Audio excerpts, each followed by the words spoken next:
इस क्लास में हम स्टडी करेंगे formation of differential equation. Formation of differential equation. Formation of differential equation Hindi में इसका मतलब है अवकल समीकरण का निर्माण। अवकल समीकरण का निर्माण है ना, अवकल समीकरण का निर्माण। अब हमने आप लोगों को बताया था कि डिफरेंशियल इक्वेशन का जो हम फॉर्मेशन करते हैं, अवकल समीकरण का जो निर्माण करते हैं, उसके बेटा दो तरीके हैं। एक तो by elimination of arbitrary constant और by elimination of arbitrary function. स्वेच्छ by elimination of arbitrary constant, स्वेच्छ अचरों के विलोपन के द्वारा। By elimination of arbitrary constant और यहां by elimination of arbitrary function, स्वेच्छ फलन के विलोपन द्वारा।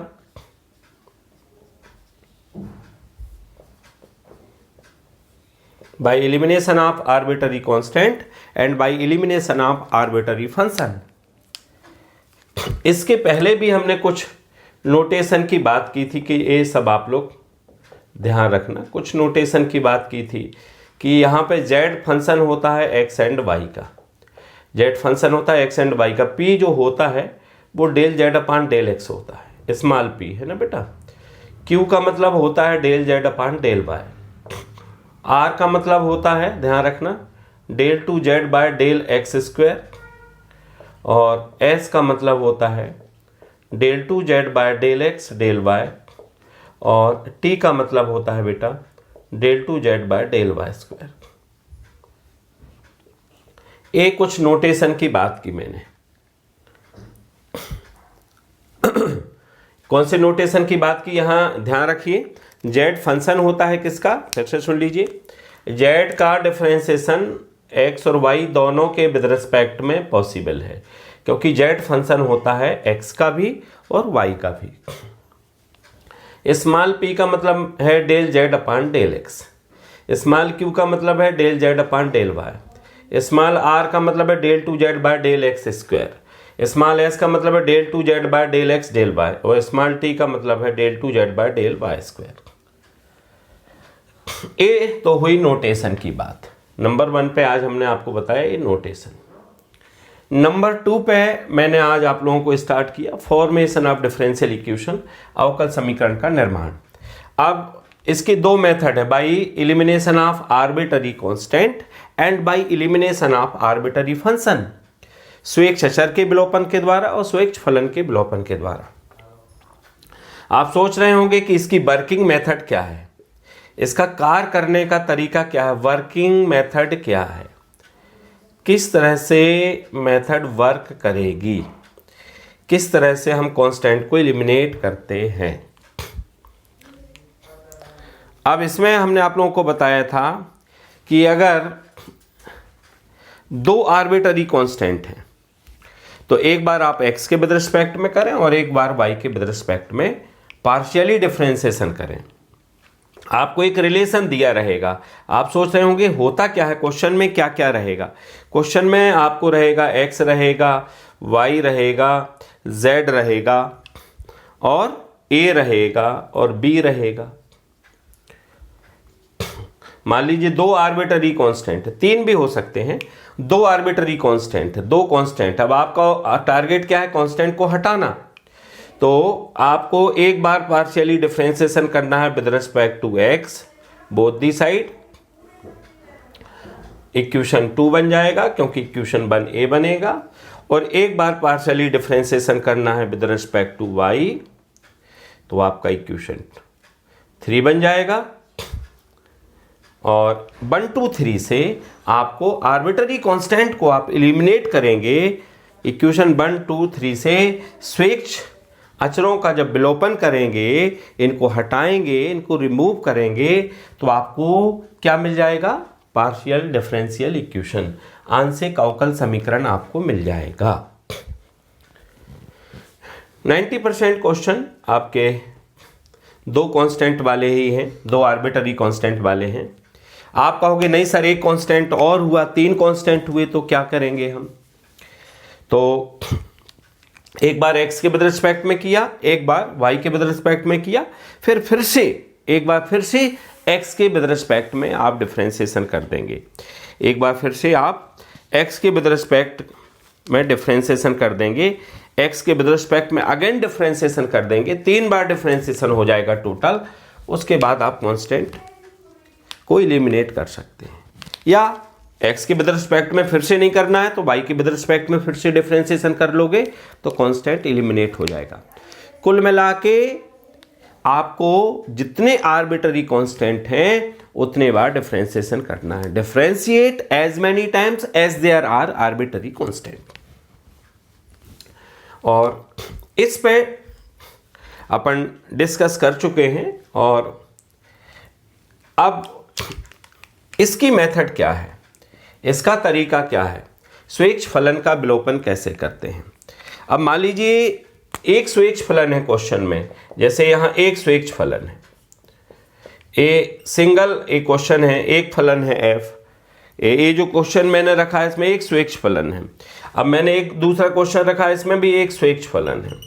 अब एक तीसरा क्वेश्चन रखा मैंने, एग्जाम्पल आप लोगों को समझाने के लिए एक एग्जाम्पल और रखा जिसमें दो स्वेच्छ फलन f of x minus A T plus G of x plus A T, इसमें दो स्वेच्छ फलन है, f है और g है। तो इसकी वर्किंग मेथड क्या होगी? यदि एक स्वेच्छ फलन है तो एक बार आप x के विद रिस्पेक्ट में करें और एक बार y के विद रिस्पेक्ट में पार्शियली डिफरेंशिएशन करें। If there is a one arbitrary function then differentiate one times with respect to x and one times with respect to y partially and then eliminate arbitrary function, और arbitrary function को eliminate करें। क्या working method हुई? ये तो मैंने कुछ example रखे इस तरह के कि ये कैसे क्वेश्चन होगा, किस तरह के क्वेश्चन की बात होगी। z equal to F of X square minus Y square और z equal to F of X minus A T plus G of X plus A T.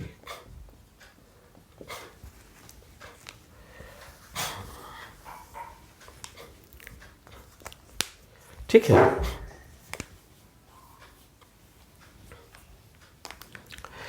देखिए if there is one arbitrary function, यदि एक स्वेच्छ फलन है, यदि एक स्वेच्छ फलन है, जैसे f केवल f है ना, जैसे f है केवल एक स्वेच्छ फलन है, तो differentiate partially one times with respect to x and differentiate partially one times with respect to y। तो एक बार x के सापेक्ष आंशिक अवकलन करें,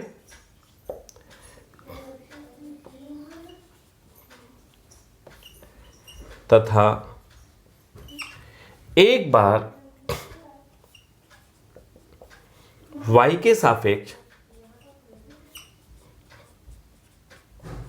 आंशिक अवकलन करें।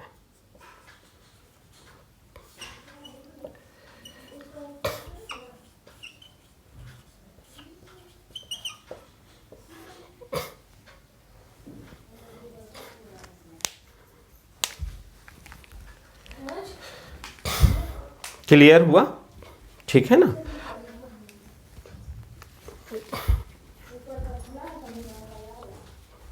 तो इसके और यदि आप कहोगे दो स्वेच्छ फलन है, if there are two arbitrary function, यदि दो स्वेच्छ फलन है, if there are two arbitrary function लिख लेंगे, यदि दो स्वेच्छ फलन है, यदि दो स्वेच्छ फलन है तो दो बार x के सापेक्ष आंशिक अवकलन करें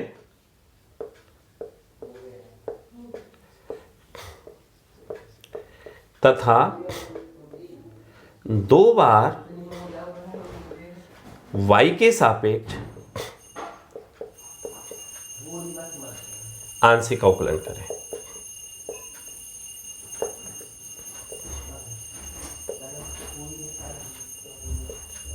Then differentiate 2 times with respect to x and differentiate 2 times with respect to y।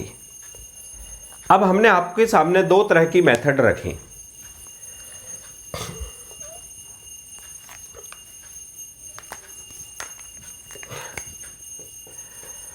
क्या पढ़ रहे हैं? फॉर्मेशन ऑफ डिफरेंशियल इक्वेशन, अवकल समीकरण का निर्माण दो तरह से होता है।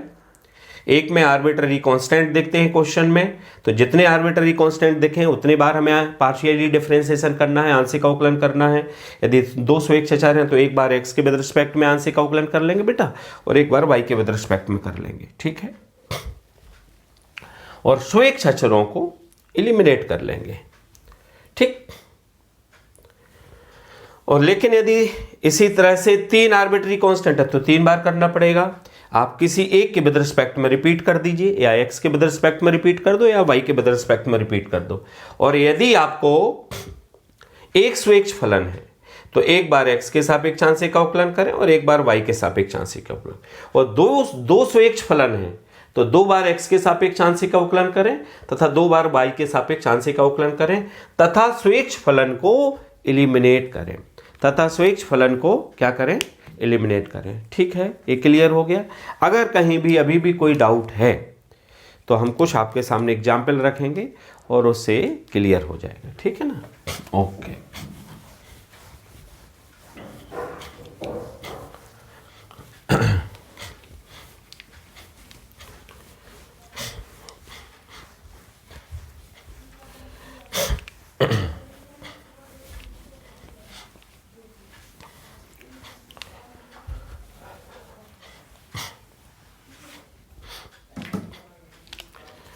चलिए तो क्वेश्चन की बात कर लेते हैं अपन। z इक्वल्स टू, तो कुछ वैसे कांस्टेंट के एलिमिनेशन के क्वेश्चन अपन डिस्कस कर चुके हैं, फिर भी कुछ क्वेश्चंस आप लोग देख लीजिए। Form a differential equation, form partial differential equation by eliminating arbitrary constant a and b from the following relation.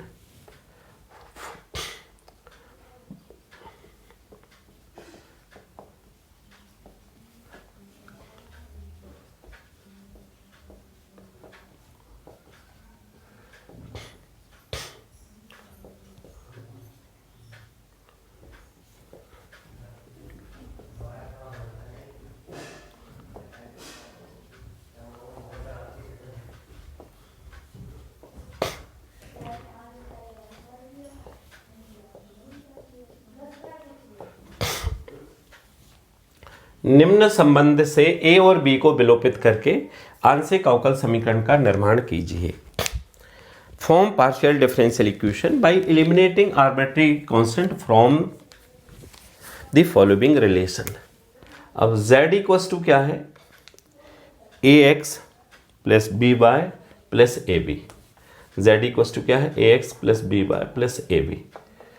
तो इसको तो इक्वेशन 1 बोलेंगे। कितने आर्बिट्ररी कांस्टेंट हैं? 2।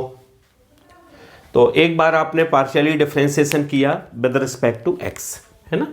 एक बार पार्शियली डिफरेंशिएशन किया विद रिस्पेक्ट टू x, तो x का x के विद रिस्पेक्ट में 1 हो जाएगा, और ये x के विद रिस्पेक्ट में y कांस्टेंट है, a भी कांस्टेंट है ही, तो 0 हो जाएगा। इसको p बोलते हैं, p इक्वल्स टू a हो गया। अब हमने इसका पार्शियली डिफरेंशिएशन किया z का, किसके विद रिस्पेक्ट में किया? y के विद रिस्पेक्ट में किया, ठीक है। तो क्या होगा? y के विद रिस्पेक्ट में x वाला टर्म्स क्या होगा? कांस्टेंट होगा। y का y के विद रिस्पेक्ट में 1 हो जाएगा, तो b बचेगा, a b का 0 हो जाएगा, तो q इक्वल्स टू b हो जाएगा। ये होगा equation 3। Eliminating a and b from equation 1 2 3। समीकरण 1, 2 और 3 से, 1, 2 और 3 से ए और बी को विलोपित करने पर, ए और बी को विलोपित करने पर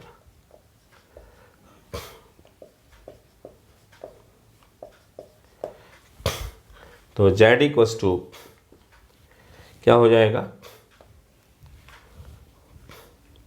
ए की जगह क्या रख देंगे p, px, b की जगह क्या रख देंगे q प्लस pq।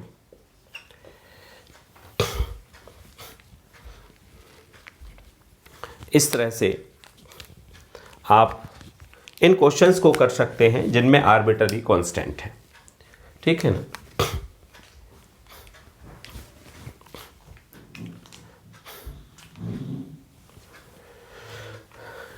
इसमें देख रहे हैं आप 2 आर्बिट्ररी कांस्टेंट हैं, एक बार आपने x के विद रिस्पेक्ट में किया, एक बार y के विद रिस्पेक्ट में किया, और p के प्लेस पे आपने देखा कि a के प्लेस पे आपने p रख दिया और b के प्लेस पे q रख दिया।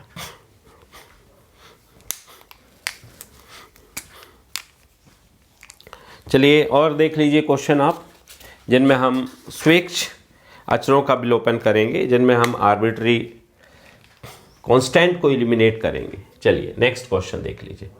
क्वेश्चन की लैंग्वेज वही रहेगी, form a partial differential equation by eliminating arbitrary constant from the following relation. अब रिलेशन बदल गया, नेक्स्ट में रिलेशन क्या आ गया, एक्स स्क्वायर प्लस ए और वाई स्क्वायर प्लस बी, ठीक। ये नेक्स्ट क्वेश्चन हो गया। डेल जेड अपन डेल एक्स करेंगे तो आप देख रहे हैं कि ए तो पूरा कांस्टेंट है वाई स्क्वायर प्लस बी, तो ये तो बाहर हो जाएगा, एक्स के विद रिस्पेक्ट में पूरा टर्म्स कांस्टेंट है, एक्स स्क्वायर का 2x हो जाएगा, ठीक है। यहां से इसको p बोलेंगे और p के अपान में आप p के अपान में 2x को लिख दीजिए, ये p के अपान में इस 2x को लिख दीजिए, इस 2x को, और इक्वल में रहेगा वाई स्क्वायर प्लस बी। ये हो गया इक्वेशन 2।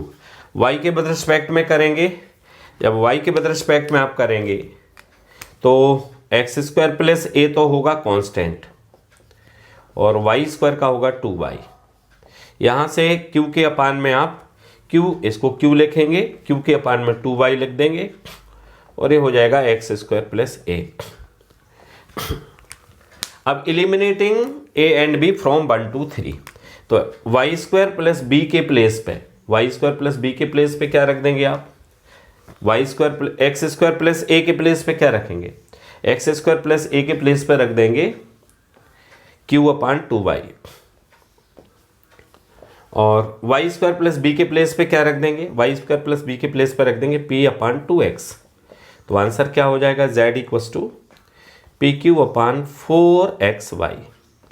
इससे आपको मिल गया 4xyz equals to P Q. ये देखिए पार्शियल डिफरेंशियल इक्वेशन आपको मिल गया। इसमें आपने एलिमिनेट किया है किसको, आर्बिट्ररी कांस्टेंट को एलिमिनेट किया है ना बेटा। चलिए तो नेक्स्ट क्वेश्चन देख लीजिए। नेक्स्ट क्वेश्चन, चलिए नेक्स्ट क्वेश्चन है, ये आप लोगों ने नोट कर लिया होगा, देख लिया होगा। नेक्स्ट क्वेश्चन है वही क्वेश्चन नंबर 3। यहाँ x प्लस ए है, मान लीजिए यहाँ y प्लस बी है, तो फिर आप सिर्फ यहाँ y प्लस बी होगा और x का डिफ्रेंसिएशन 1 हो जाएगा। तो यहाँ पे y प्लस बी की वैल्यू मिल जाएगी क्या, y प्लस बी की वैल्यू क्या मिल जाएगी p, y प्लस बी की वैल्यू क्या मिल जाएगी p।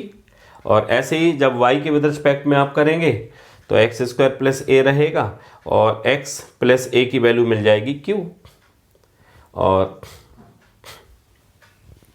जब एलिमिनेट करेंगे तो यहाँ पे क्या मिल जाएगा, x प्लस ए की जगह पे q रख देंगे और y प्लस बी की जगह पे p रख देंगे, तो a z equals to P Q. आप इसमें देखिए कि कहीं पे भी आपको क्या नहीं दिख रहा है, आर्बिट्ररी कांस्टेंट नहीं दिख रहा।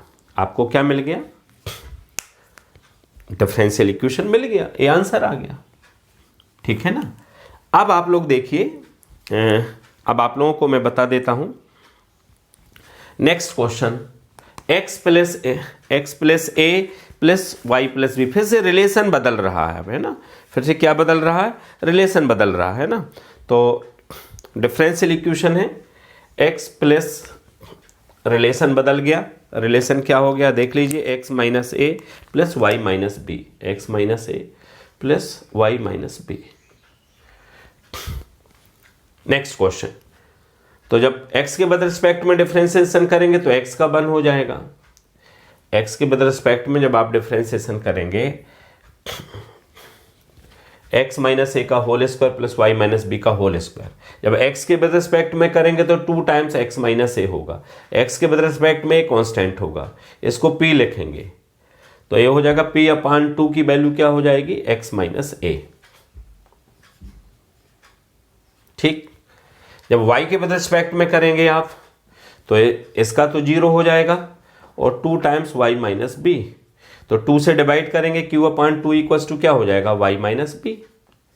अब आपने फिर क्या किया, आपने एलिमिनेट किया, किसको एलिमिनेट किया, eliminating arbitrary constant from 1 to 3, from 1 to and 3, तो क्या मिलेगा बताइए, देखिए क्या मिलेगा, z इक्वल्स टू आपको मिलेगा x माइनस ए की प्लेस पे क्या रखेंगे आप, p बाई 2 का स्क्वायर, वो y माइनस बी की जगह क्या रखेंगे, q बाई 2 का स्क्वायर। ठीक है, क्या हो जाएगा, z equals to P square plus Q square upon 4 हो जाएगा, है ना। तो 4z इक्वल्स टू क्या हो जाएगा, P square plus Q square.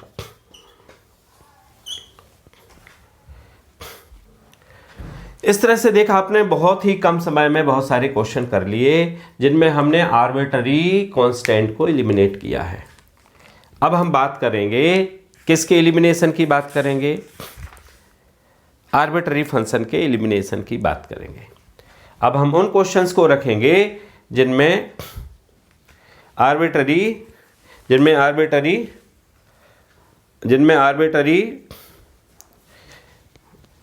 Function को हम एलिमिनेट करेंगे। ठीक है, चलिए नोट कर लिया होगा आपने।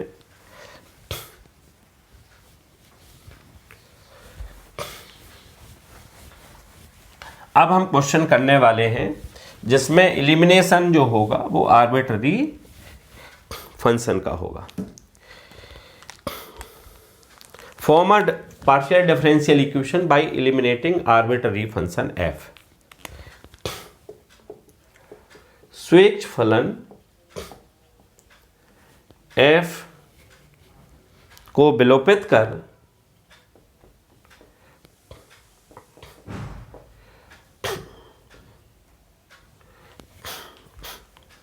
आंशिक अवकल समीकरण का निर्माण कीजिए। आंशिक अवकल समीकरण का निर्माण कीजिए।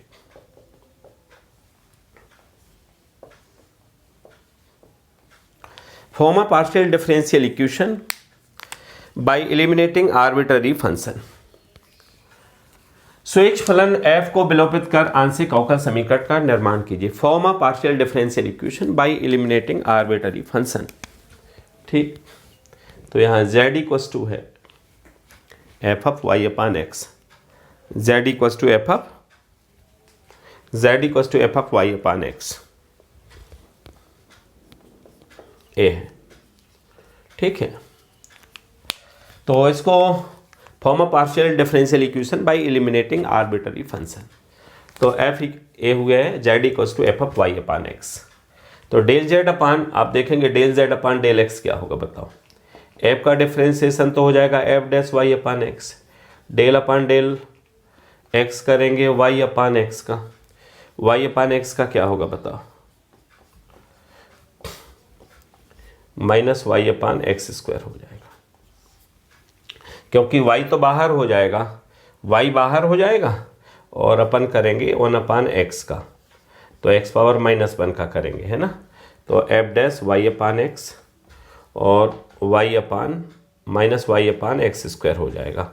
इसको बोलते हैं p। ये बन गया equation 2।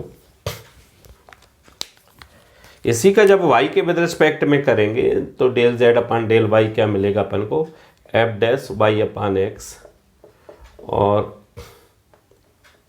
Del upon del y, y upon x तो ए क्यू हो जाएगा A F dash Y upon X, और y का तो 1 हो जाएगा तो 1/x। अब डिवाइडिंग इक्वेशन 2/3, डिवाइडिंग इक्वेशन 2/3, समीकरण 2 को समीकरण 3 से भाग देने पर, डिवाइडिंग इक्वेशन 2 बाई इक्वेशन 3। अब डिवाइड करोगे तो ये तो कैंसिल हो जाएगा, है ना, ये कैंसिल हो जाएगा तो क्या मिलेगा आपको, यहाँ डिवाइड करोगे तो यहाँ p आ जाएगा, यहाँ q आ जाएगा, ये p आ जाएगा, ये q आ जाएगा, एफ डैश ये कैंसिल हो जाएगा, minus Y upon X square upon 1/x। तो एक x कैंसिल हो जाएगा, माइनस वाई अपान एक्स बचेगा। अब क्रॉस मल्टीप्लिकेशन करेंगे तो P X equals to minus Q Y और P X plus Q Y equals to 0। ये आप देखिए फलन का एलिमिनेशन हो गया, स्वेच्छ फलन का आप देख रहे हैं कि विलोपन हो चुका है इसमें, स्वेच्छ फलन का विलोपन हो गया ना। चलिए नेक्स्ट क्वेश्चन करेंगे जिसमें हम स्वेच्छ फलन का विलोपन करेंगे, नेक्स्ट क्वेश्चन की बात करेंगे जिसमें हम आर्बिट्री फंक्शन का विलोपन करेंगे। ठीक है, चलिए तो नेक्स्ट क्वेश्चन लिखिए जिसमें आर्बिट्री फंक्शन का हम विलोपन करेंगे।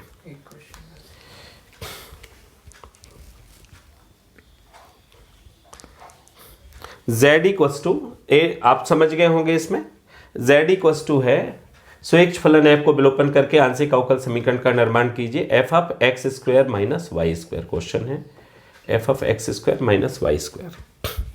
ठीक है, तो डिफ्रेंसिएशन करेंगे तो f का तो f डैश हो जाएगा X square minus Y square, और X square minus Y square का जब आप डिफ्रेंसिएशन करेंगे तो क्या आएगा, x के विद रिस्पेक्ट में एक्स स्क्वायर का तो 2x आ जाएगा, यहाँ 2x आ जाएगा। तो p इक्वस टू क्या हो गया, p इक्वस टू हो गया F of X square minus Y square into में 2x हो गया, और ये बन गया इक्वेशन 2। ठीक है, अब देखिए यहाँ करेंगे डिफ्रेंसिएशन तो ये एज इट इज रहेगा X square minus Y square, और यहाँ डिफ्रेंसिएशन करेंगे X square minus Y square का, तो क्या हो जाएगा आपका X square minus Y square और माइनस 2y हो जाएगा। अब समीकरण 2 को समीकरण 3 से भाग देने पर, डिवाइडिंग इक्वेशन 2 बाई इक्वेशन 3, तो ये p बाई क्यू रहेगा, और जब यहाँ पर आप डिवाइड करेंगे ये तो कैंसिल हो जाएगा, है ना, तो यहाँ बचेगा 2x, यहाँ बचेगा माइनस 2y, 2 भी कैंसिल हो जाएगा, तो qx equals to minus P Y होगा, और ट्रांसफर कर लेंगे तो P Y plus Q X equals to 0 हो जाएगा।